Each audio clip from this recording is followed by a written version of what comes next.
तो दोस्तों आज तारीख हो गई है 21 अक्टूबर 2023 की, सातवीं में दिन है शनिवार का। तो आइए बिना देर किए फटाफट से जानते हैं आज की ताज़ा खबरें और मुख्य समाचार। तो देखिए आज के मुख्य समाचार की पहली बड़ी खबर, करोड़ों किसानों के बैंक खाते में इस दिन आएगी पीएम किसान योजना की 15वीं किस्त, मिलेंगे 2-2 हजार रूपए। जी हाँ, करोड़ों किसान पीएम किसान सम्मान निधि योजना की 15वीं किस्त का बेसब्री से इंतजार कर रहे हैं। आपको बता दें 14वीं किस्त बीते 27 जुलाई को जारी की गई थी और अब 15वीं किस्त जल्दी जारी होने की उम्मीद है। मीडिया रिपोर्ट्स के मुताबिक पीएम किसान सम्मान निधि योजना की 15वीं किस्त नवंबर महीने के अंत तक जारी की जाएगी। दोस्तों शायद आपको पता होगा, मोदी सरकार पीएम किसान सम्मान निधि योजना के तहत देश के गरीब किसानों को हर साल 6,000 रूपए देती है 3 किस्तों में। अभी तक इस योजना के तहत करोड़ों किसानों को 14 बार 2-2 हजार रूपए दिए जा चुके हैं। देखिए अगली खबर, देश की पहली रैपिड ट्रेन का पीएम मोदी ने किया उद्घाटन। इसी दौरान पीएम मोदी ने कहा, मुझे छोटे सपने देखने की आदत नहीं है। जी हाँ, प्रधानमंत्री मोदी ने साहिबाबाद से देश की पहली रैपिड ट्रेन नमो भारत को हरी झंडी दिखाकर उसका उद्घाटन कर दिया है। इसी बीच पीएम मोदी ने बटन दबाकर RRTS कनेक्ट ऐप की भी शुरुआत की। पीएम मोदी ने मोबाइल से QR कोड स्कैन करके इस ट्रेन का पहला टिकट खरीदा और इसके पहले यात्री बने। दोस्तों आप नहीं जानते हैं तो आपको बता दें, 160 किलोमीटर प्रति घंटे की स्पीड से चलने वाली इस ट्रेन से दिल्ली और मेरठ की दूरी महज 60 मिनट यानी कि 1 घंटे में तय की जा सकेगी। वहीं जानकारी के मुताबिक ये ट्रेन आज से आम जनता के लिए भी शुरू हो गई है। इसका टिकट आपको ऑनलाइन लेना पड़ेगा। अब रैपिड रेल के किराए की बात की जाए तो बताया गया है अनुमान के मुताबिक इस ट्रेन का किराया करीब 2 से 3 रुपए प्रति किलोमीटर होगा, यानी कि आपको हर किलोमीटर के लिए 2 रुपए या फिर 3 रुपए देने होंगे। जाहिर बात है ये किराया आम ट्रेन से ज्यादा है, लेकिन जो इसकी सुविधाएं हैं वो भी आम ट्रेनों से अलग है। जो स्पीड है वो भी आम ट्रेनों से तेज है। वहीं बताया गया इस ट्रेन में आपको वाईफाई की सुविधा भी मिलेगी। वहीं रैपिड रेल को लेकर एक लक्ष्य की भी जानकारी दी गई है, यानी कि इस तरह की ट्रेन की सुविधा आने वाले दिनों में दूसरे राज्यों के लिए भी शुरू की जाएगी। आप इस तस्वीर में मैप के जरिए देख सकते हैं कि मेरठ के बाद रैपिड ट्रेन की सुविधा कहां पे शुरू होगी। तो जानकारी के मुताबिक इसी रैपिड ट्रेन का उद्घाटन करने के दौरान पीएम मोदी ने कहा कि मुझे छोटे सपने देखने की आदत नहीं है। साथ ही पीएम मोदी ने ये भी कहा है कि आने वाले 10 सालों में अपने देश की जो ट्रेनें हैं वो पूरी तरह से बदल जाएंगी। देखें अगली खबर, एक ही फोन में यूज कर सकेंगे 2 व्हाट्सएप अकाउंट। मार्क जुकरबर्ग जल्दी रोल आउट करने वाले हैं ये फीचर। जी हाँ, मेटा कंपनी का व्हाट्सएप अपने यूजर्स के लिए डुअल अकाउंट फीचर लेकर आ रहा है। ये फीचर जल्दी सभी लोगों के लिए रोल आउट किया जाएगा। इस फीचर के आने के बाद यूजर्स फोन के एक व्हाट्सएप ऐप में 2 अलग-अलग नंबर से अकाउंट बना सकेंगे। देखिए अगली खबर, दिल्ली में दौड़ेंगी AC प्रीमियम बसें, स्टैंडिंग नहीं, सबको मिलेगी सीट। दिल्ली के मुख्यमंत्री केजरीवाल का ऐलान। जी हाँ, देश की राजधानी दिल्ली में प्रदूषण यानी कि पोल्यूशन को कम करने और बस सेवाओं को बेहतर बनाने के लिए नई स्कीम लाई जा रही है। सीएम अरविंद केजरीवाल ने बीते रोज प्रेस कॉन्फ्रेंस करके बताया कि प्रीमियम लग्जरी बसों के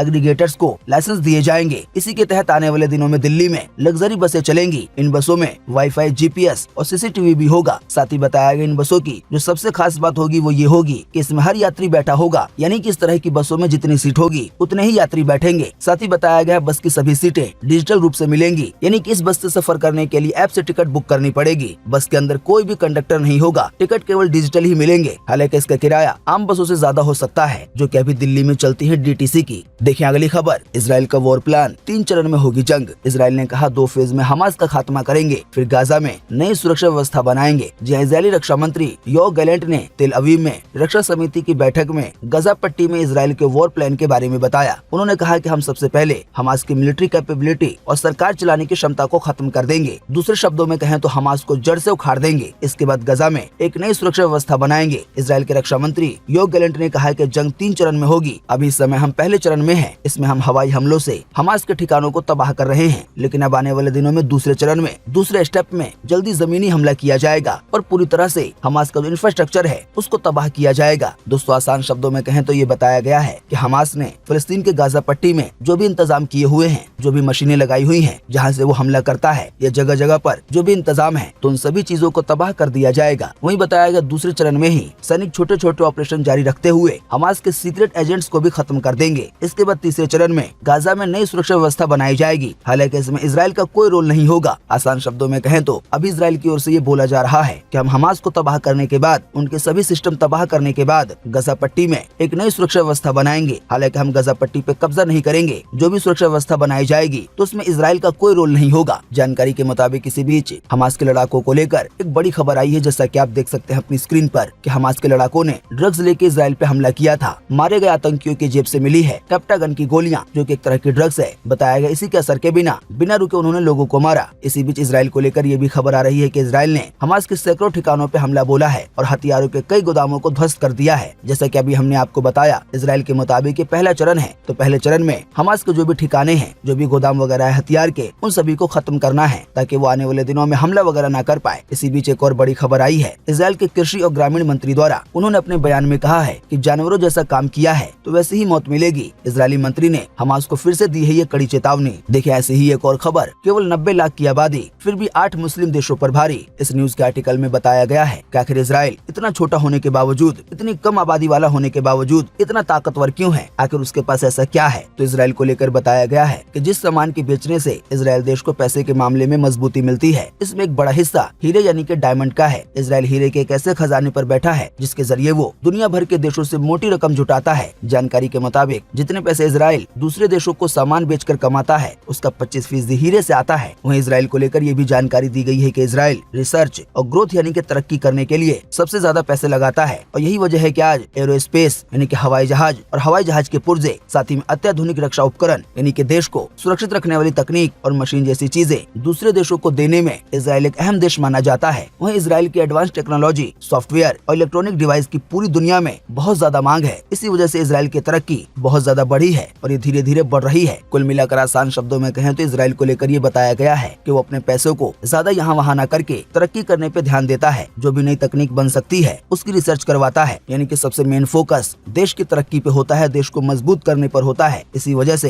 इजराइल इतना छोटा होने के बावजूद, बहुत थोड़ी सी आबादी वाला होने के बावजूद इजराइल अभी इस समय दुनिया के बड़े बड़े देशों की सूची में आता है, चाहे वो तरक्की के मामले में हो या टेक्नोलॉजी के मामले में हो या रिसर्च के मामले में हो या आविष्कार के मामले में हो। देखिए अगली खबर, इजराइल के बाद सऊदी अरब पहुंचे ऋषि सुनक यानी कि ब्रिटेन के प्रधानमंत्री गजा संकट पर बोले तनाव कम करने के लिए काम करेंगे। देखिए अगली खबर, चीन ने बढ़ाई दुनिया भर की टेंशन, तेजी से बना रहा है परमाणु। बताया गया साल 2030 तक चीन की ऐसी योजना है कि उसके पास 1000 परमाणु हथियार हों। अभी फिलहाल इस समय चीन के पास परमाणु की संख्या यानी कि परमाणु बम की संख्या केवल 500 है, लेकिन आने वाले दिनों में ये 7 साल के अंदर अंदर इसे डबल करने का लक्ष्य है चीन का। इसकी वजह से दुनिया भर की टेंशन बढ़ी हुई है। हालांकि दोस्तों आपको बता दें, चीन अब तक ये कहता रहा है कि वो किसी भी देश पर पहले परमाणु बम का इस्तेमाल नहीं करेगा। देखिए अगली खबर, कनाडा का वीजा पाना होगा अब सपना। जस्टिन ट्रूडो की अकड़ से भारतीयों की बढ़ेंगी मुश्किलें, कई राजनयिकों ने भारत छोड़ दिया है। बात यह है कि अभी हाल ही में कनाडा द्वारा भारत सरकार पर एक आतंकी के जान लेने का आरोप लगाया गया, हालांकि उसका कोई भी सबूत नहीं था। जाहिर बात है ऐसे में दोनों देशों के रिश्ते काफी तनाव भरे हो गए हैं। जो भी लोग इंडिया से कनाडा जाते हैं उन पर पड़ेगा, चाहे वो काम करने के लिए जाते हैं या घूमने के लिए। वीजा पाना बहुत ज्यादा मुश्किल हो सकता है आने वाले दिनों में। देखिए अगली खबर,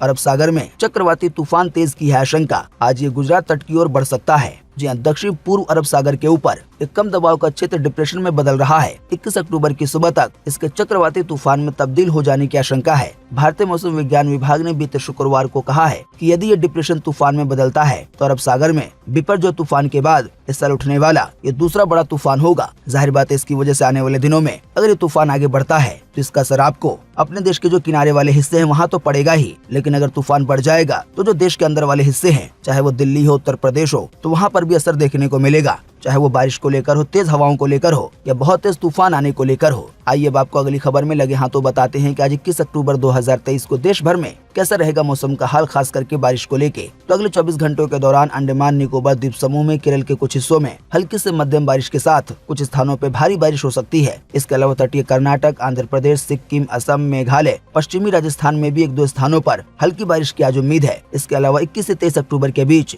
पंजाब, हरियाणा और पश्चिमी हिमालय के कुछ हिस्सों में हल्की बारिश की संभावना है। इसके अलावा 22 और 23 अक्टूबर को दिल्ली और एनसीआर में हल्की बारिश हो सकती है या हल्की से भी कम। देखिए अगली खबर, एक्स यानी कि ट्विटर के लिए 2 नए सब्सक्रिप्शन प्लान ला रहे हैं एलन मस्क। मौजूदा एक्स प्रीमियम से एक सस्ता होगा और एक महंगा, बेसिक और प्लस हो सकता है इसका नाम। जी एलन मस्क ने सोशल मीडिया प्लेटफॉर्म एक्स के लिए 2 नए सब्सक्रिप्शन प्लान लाने की घोषणा की है। इसमें से एक प्लान की कीमत मौजूदा एक्स प्रीमियम से यानी कि अभी जो प्लान है उससे कम होगी और एक प्लान की कीमत उससे ज्यादा होगी। हालांकि जो बेसिक प्लान होगा उसमें ऐड दिखाए जा सकते हैं, लेकिन प्रीमियम यूजर होने के तहत जो भी सुविधाएं मिलती हैं वो मिलेंगी। देखिए अगली खबर, गगनयान के क्रू एस्केप सिस्टम की टेस्टिंग होगी आज। आइए बताएं अधिक जानकारी। जी इंडियन स्पेस रिसर्च ऑर्गेनाइजेशन यानी कि इसरो भारत के पहले human space flight mission Gaganyaan के क्रू एस्केप सिस्टम की टेस्टिंग आज 21 अक्टूबर को कर रहा है। आसान भाषा में कहें तो मिशन के दौरान रॉकेट में गड़बड़ी होने पर अंदर मौजूद एस्ट्रोनॉट पृथ्वी पर सही सलामत लाने वाले सिस्टम की टेस्टिंग होगी। कुल मिलाकर आसान शब्दों में कहें तो जो एस्केप नाम का सिस्टम है ये इंसानों की जान बचाने में मदद करेगा। यानी कि जो भी एस्ट्रोनॉट इंडिया की ओर से अंतरिक्ष में भेजे जाएंगे गगनयान के तहत आने वाले दिनों में, तो अगर रॉकेट में कोई खराबी हो जाती है तो इस सिस्टम के तहत जो भी एस्ट्रोनॉट्स हैं वो धरती पर सही सलामत उतर पाएंगे। देखिए अगली खबर,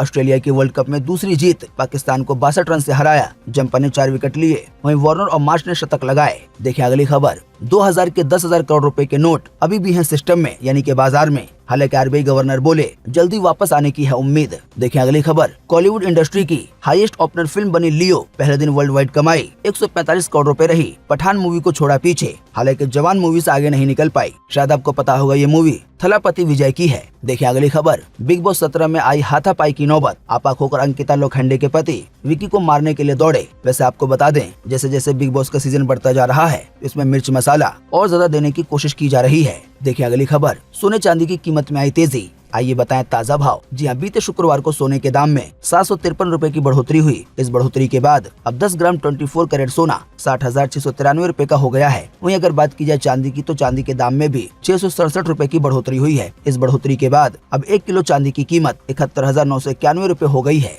तो दोस्तों, उम्मीद करते हैं कि आज की इस वीडियो से आपको काफी कुछ जानकारी मिली होगी। हम बस इसके बदले में आपसे इतना ही चाहते हैं कि आप इस वीडियो को लाइक कर दें और शेयर कर दें, क्योंकि आपका लाइक और शेयर करना ही होता है हमारी मेहनत का फल। वीडियो देखने के लिए आपका बहुत बहुत धन्यवाद। Thanks for watching.